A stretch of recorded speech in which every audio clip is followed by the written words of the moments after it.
First and foremost, all praises are due to Yahweh Ba'Shem Yahweh Shai, Ba'Shem Rakak Wadash. Double honors to the elders and apostles of Great Millstone for teaching us his truth. Salutations to the brothers around the four corners of the earth who are teaching this word in truth and sincerity. And shalom to the hopeful elect of Israel who listen and believe in this word. This is Brother Karatas Abad coming at you with another lesson. This one is entitled, Ye shall be betrayed both by parents and brethren and kinsfolk. So let's continue on. Let's look at here Luke 21 and verse 16, which is the crux of this lesson. And it reads as thus, And ye shall be betrayed both by parents and brethren and kinsfolks and friends, and some of you shall they cause to be put to death. And we're going to be coming up on that time. You know, a lot of our people are not even down with this, with knowing, with this truth, this knowledge, this wisdom, this understanding of even us even being Hebrew Israelites. They're still stuck in the, I'm African American, you know, I'm a Christian. I listen to what my preacher says, you know, I'm doing holidays, Easter, Christmas. They're still stuck in, wanting to live in America and be successful in America and loving America, loving being in captivity, so to speak. So many of your people in these last days, when we're going to have the MOTB coming up, the CHIP, they're going to get rid of money, spoken of in Revelation 13, chapter 13, verse 16, that time is coming up. So many of your people who are, your parents, your brothers, your friends, your kinsfolks, as the scripture says, they're going to turn against you for their own benefit. Many of them are going to take the CHIP, but many of them are going to, play turncoat. When you have martial law coming during Jacob's trouble, when that time comes and martial law gets put into effect, and you're going to have, the streets cut off, you're going to have troops coming in people's houses, you're going to have many people who are going to say, oh, I know somebody who's a Hebrew Israelite, and it's going to be many of your own people.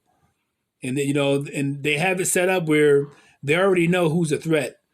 And the Hebrew Israelites, those of the hope for elect, we're the biggest threat because we're not going to be fooled by the MOTB, the CHIP. They're planning on implementing. So many of our people are going to turn against us. So get your mind ready for that. Many of your people aren't even down with you right now because you've turned over a new leaf. You've shunned this world. You no longer care about this world. You care about the new world that's going to be coming. You care about Yahweh Shai coming and cracking those clouds. You want to be with him. You want to be part of the elect. You should be hating this place if you're in this truth like you should be, and you have an understanding. You're supposed to hate this world, okay, and love the world that's going to be coming next. This world is filthy. It's wicked. You got men with men, women with women, men wanting to be women, women wanting to be men, bestiality, pedophilia, all types of nasty, wicked ass shit. And we know who the number one proprietor of that is, wickedness is. It's Esau, so-called white man, the Edomite, the devil walking the planet Earth. It's in his nature. So he's ruined the whole planet. All the water's messed up in the seas and the oceans. The weather patterns are messed up.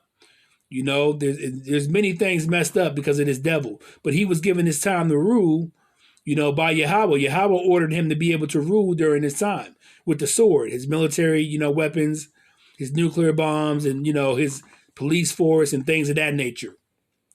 So he was given a certain amount of time to rule, but his time is coming up short. Like in Revelation 12 and 12, the devil know that he hath only a short time. So he's doing everything he can to get his new world order set up to get you to take that CHIP, which is the crux of the new world order. That's the main, piece of that. And so you're going to be betrayed by your peoples, all right? You're going to be betrayed by them. And who are we to think that we're greater than our master, as the scripture says? Yahweh Shai had a scripture that says, is the servant greater than his master? Of course not. We're the servants of Yahweh Ba'Shem Yahweh Shai. Are we greater than him? So we're going to go through some things like he went through some things. Now, of course, he was betrayed by Judas Iscariot, who his fellow Hebrew Israelite. So what makes you think that you're not going to be betrayed, okay, during these last days? You're not greater than your master. Our master is Yahweh Shai, Yahweh Bashim, Yahweh Shai. So you're not greater than your master. So you're going to go through some things. We're not going to go through what he went through, but we're going to go through some things. We're going to have to make some sacrifices. Many of us have already made some sacrifices. We no longer do holidays.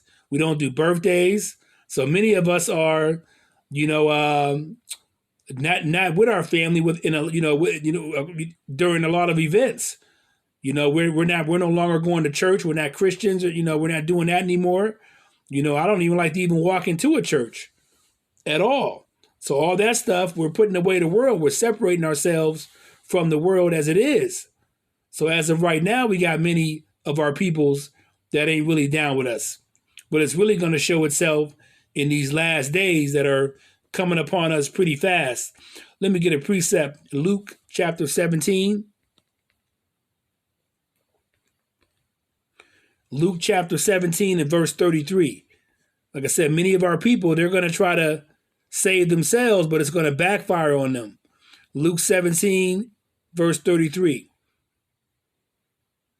And we could even go here. Look here. Remember Lot's wife? We can start off with that, because Lot's wife, when Lot was told to get out of Sodom and Gomorrah in the Old Testament, he was told to leave because it was a wicked place. As we know, this place, America, modern day Babylon, is Sodom and Gomorrah, over again, okay? Sodom and Gomorrah 2.0, so to speak. It's just as wicked, maybe even wickeder than Sodom and Gomorrah was. But Lot's wife, was told, Lot and his wife and his daughters were told to get out of Sodom and Gomorrah and don't look back. Move forward. Lot's wife looked back because she missed her life that she lived in Sodom and Gomorrah. And that's going to be many of your people. They're going to take that CHIP. They're not going to want to give up America, Babylon, and the trinkets and the accoutrements that come with, being an American. They're not going to want to give that up. They're not going to want to give that up. They're not going to want to go through any sacrifice. They're going to want everything to stay the same. They're going to want to get their money. They're going to want to go to restaurants and eat their food and all that type of stuff. They're going to want to keep everything status quo as it was. And that's what Lot's wife wanted. And when she looked back, she turned into a pillar of salt. Now that pillar of salt is still there in Sodom and Gomorrah to this day. Lot's wife. She turned into a pillar of salt. The angels told her, don't look back. But she wanted to look. She looked back because she wanted to go back to her former life. So that's many of your family members, your friends, your brethren. They're going to want to not give this place up. All right? Luke 17 and verse 33. Whomsoever shall seek to save his life shall lose it. So Lot's wife wanted to save her life. She wanted to go back, but she lost it in the process. All right? And whosoever shall lose his life shall preserve it. And like I said, a lot of us are going to be, our family members are going to go turncoat on us, our friends, our brethren, your kinsfolk. They're going to turn against you. Some of us are going to get put in prison, concentration camps. Some of us are going to be killed. All right? But you're going to lose your life, but you're really going to preserve it because you're going to receive a crown of glory because you didn't give in to what's coming. You didn't give in to the MOTB. You didn't give in to the image of the beast. You didn't agree with the new system that's coming down. Okay, you don't agree with men being with men, women being with women, transhumanism, bestiality, all types of filth, adultery, and wickedness. You don't agree with it, so you may lose your life, but you're really gonna preserve it because you didn't give in to the wickedness that's going to be coming upon us in the form of the New World Order. Okay, and the Edomites, okay, so-called white man, the pale-faced devil walking the earth, the elites in particular are, trying to set this system up pretty fast because they're running out of time, as it says in Revelation 12 and 12. So let's go back. Let's get a couple precepts. Let's go to Jeremiah 9. Old Testament here. We got Jeremiah chapter 9 and verse 4.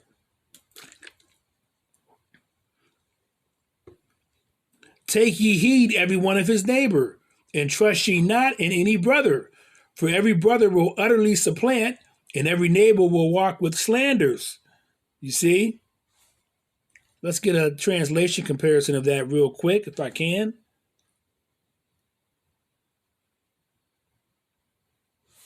If it comes up here. This is Jeremiah chapter 9, verse 4, the NLT translation. Beware of your neighbor. Don't even trust your brother. For brother takes advantage of brother, and friend slanders friend. And like I said, in these last days, that's what's going to be happening. You know, it's going to happen in abundance because many of the people that are closest to you, they're going to seek to save their own hide. So they're going to say, oh, I know a guy who's a Hebrew Israelite. My friend, my brother, my sister, they're down with that Hebrew Israelite doctrine. I know where they live and everything. All right? Because they think they're going to get a favorable position in the New World Order, but they've already sealed their death because you're going to get burnt in those flames. You might get killed before that. Esau might just kill you to kill you, like, you traitor, you know, just in general. I can't trust you at all anyway because you turned against your family. But those that do live and make it and take that CHIP, you're going to be burned up in the fire on the day of the Lord when Yahushua comes with those chariots and the nuclear bombs come from Russia and the other nations, putting Babylon, America in a lake of fire. You're going to be destroyed. You'll come back, and, you know, as part of the 2/3 in the kingdom. You'll be born through the loins of the 1/3 as babies in the kingdom during that 1,000-year reign with Yahushua. So indeed, Yahushua did, you know, save and redeem all of Israel. So let's go back here. Let's read this again, Jeremiah 9:4. Take ye heed every one of his neighbor, and trust ye not in any brother, for every brother will utterly supplant, and every neighbor will walk with slanders. Jeremiah 9:5. And they will deceive every one his neighbor, and will not speak the truth. They have taught their tongue to speak lies, and weary themselves to commit iniquity. Let's get the translation comparison for this one. This is Jeremiah chapter 9, verse 5, the NLT translation. They all fool and defraud each other. No one tells the truth. With practiced tongues, they tell lies. They wear themselves out with all their sinning. All right? So you're not going to be able to trust anybody. I wouldn't even let anybody too much into your house. You're not supposed to just be letting people that you don't know into your house, or letting them know who you're about, or getting on Facebook and saying I'm a Hebrew Israelite and all that type of stuff. No, delete Facebook. You know, Elder Apostle Tahar told the Great Millstone, Elder and Apostles, teachers, ministers, and their affiliates to get off of Facebook, because that's just, you know, putting a tracking system on you. Now, in the end days, they're going to find out what you're about anyway. They know we're doing the lessons and the videos. You know, the CIA, FBI, they're looking at the brothers on the corners, of course, but don't give them fodder to go after just in general. But, you know, I don't let anybody just in my house right now. I pretty much, you know, am a loner. You know, and I'm only really affiliated with the doctrine of Great Millstone, listening to videos, doing lessons, doing the Sabbath, praying, you know, going over scriptures, doing lessons when I can, and then just go to work. But pretty much I'm not out, you know, partying out at the bars and all that type of stuff and letting everybody know, hey, I'm a Hebrew Israelite, man. Hey, repent or convert. You know, you don't have to do that. Just preach the gospel and the good news via lessons. If there's a camp nearby that you can join, or you can fellowship with brothers, you know, then you do so. But this ain't a thing you're supposed to be just broadcasting it and letting everybody know. You know, if the Lord wants somebody to know, the hope for elect, he'll let them know. They'll get it, okay? The elect will be, they'll hearken to the word. It'll resonate with them. Somebody may listen to a video and say, wow, you know, I'm going to look more into this. And they may be part of the elect. That's all you have to worry about. So you don't have to do marketing and advertising on a big scale. Okay, the word does not go out void. You know, the Yahweh's word, it doesn't go out void. So, but either way, you're not going to be able to trust anybody even more coming up in these last days, because every man's going to be for himself. Even now, this is a wicked, selfish place to be in. Very wicked. You know, you can just feel the wickedness. And, you know, when you go to the market or various places, you know, there's no love out here. And it's only getting worse. So let's continue on. Let's go back to, let's get another precept. Micah Old Testament here. We got Micah chapter 7, and we got verse 5. And it reads as thus: Trust ye not in a friend, put ye not confidence in a guide. Keep the doors of thy mouth from her that lieth in thy bosom. So you can't even trust your wife, is what it's saying. But let's get a just real quick NLT translation of that. This is Micah 7 and 5, the NLT. Don't trust anyone, not your best friend or even your wife. You see? Because many of us who are Hebrew Israelites, and I don't have a wife, and really a wife is just there's no such thing as girlfriend or boyfriend. A wife is somebody that you've had intercourse with. That's your wife, okay? So I don't have a wife at this time, but like it says here, don't trust anybody, your best friend or even your wife. Because a lot of times, your wife, when that time comes, she may say now, yeah, I'm down with you. I'm Hebrew Israelite. I'm down with you. I'm not going to take that CHIP. But if, you have children and that day comes, she may do it and sneak outside or something, or, go to a chipping center and get chipped up and you don't even know.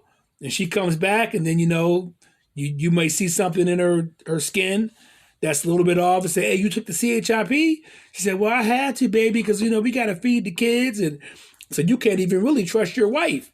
She may talk a good game, but when it comes down to it, when you can't buy or sell or you can't eat and you have children, that's where your faith has to kick in. But, she may sneak and go ahead and do it and then may report you. My husband didn't get it, to try to get more accoutrements or try to get ahead in the new world order system, which ain't going to last very long. So let's continue on. Let's go back to verse 6. We'll be done in a jiffy. This is Micah 7 and verse 6. For son dishonoreth the father, the daughter rises up against her mother, the daughter-in-law against her mother-in-law. A man's enemies are the men of his own house. You see? So your own house members may turn on you. They may say they're down. They may do the Sabbath. They may, read scripture. They may pray. But when it comes to it, everybody's going to be tested in that day. That last temptation, that last hour, everybody's going to be tested. Your faith is going to be tested. You're going to be tried like gold in the fire. And this is so Yahushua can separate the elect, the 1/3 elect, from the 2/3. It's going to be a separation. It's going to be a sifting. He's going to sift out who's real. He's going to sift out who isn't. So I have one more scripture, Matthew 10. New Testament here. Matthew chapter 10, and we have verse 21. It reads as thus. And the brother shall deliver up the brother to death, and the father the child, and the children shall rise up against their parents and cause them to be put to death. So some of us are going to be put to death because our people are going to turn against us, but we're going to lose our life, but we're going to really preserve it because you're going to receive a crown of life. You're going to meet up with the elect on the day of the Lord. You're going to come out the grave. You're going to be resurrected. You're going to meet the elect that are here on the day of the Lord in physical form. You're going to meet them up in the skies, and you're going to be extracted into those chariots. So that's the goal. That's the prize. That's the ultimate goal. You got to keep your eye on the prize. You got to keep your eye on the prize. Reuniting with Yahushua and Yahweh in that chariot. All praises due to Yahweh Bashim Yahushua. Keep your eye on the prize. That's what you have to do. But like I said, many of us will be put to death because many of your people shall betray you. Your parents, your brethren, and your kinsfolk.